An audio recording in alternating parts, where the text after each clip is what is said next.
व्हावं तुमचं काय म्हणणं?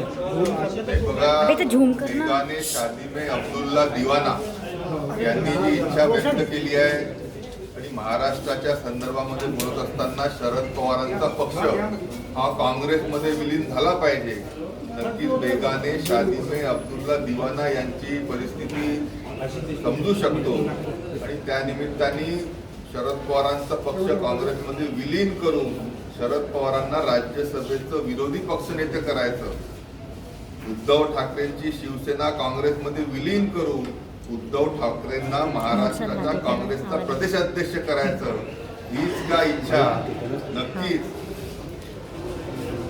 बेगाने शादी में अब्दुल्ला दिवाना यांची असू शकते आणि त्या अनुषंगाने त्यांनी हे स्टेटमेंट केलेलं आहे. तुम्ही इतकं मोठं वक्तव्य करता, आधार काय आहे, कुठल्या आधारावर तुम्ही असं हे वक्तव्य नाही बघा, उद्धव ठाकरेंचे खासदार असो किंवा शरद पवारांचे खासदार असो, हे भारतीय जनता पार्टी किंवा एकनाथ शिंदे किंवा सुनेत्राताई पवारांच्या पक्षामध्ये जाण्यासाठी अतिशय मोठ्या प्रमाणात उत्सुकता आहे.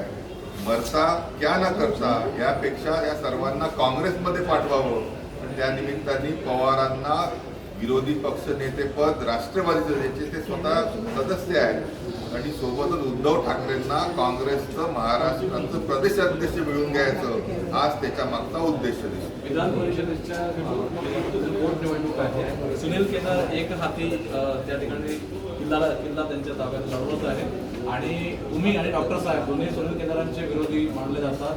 ही निवडणूक जिंकण्यासाठी तुमची ताकद कशी आहे त्यांच्या विरोधात? नाही, नक्कीच झालेल्या महानगरपालिका नगरपालिकेच्या निवडणुकीमध्ये नागपूर जिल्ह्यामध्ये एक हाती सत्ता ही भारतीय जनता पार्टीला जिल्ह्यातल्या लोकांनी दिलेली आहे. प्रत्येकच पक्षाचा नेता त्या निमित्ताने आपला उमेदवार निवडून येण्यासाठी प्रयत्न करतो, पण जवळपास 80% जास्ती मतं घेऊन भारतीय जनता पार्टीचे डॉक्टर राजू पोद्दार हे या MLCच्या निवडणुकीमध्ये जिंकणार म्हणजे जिंकणार. थँक्यू.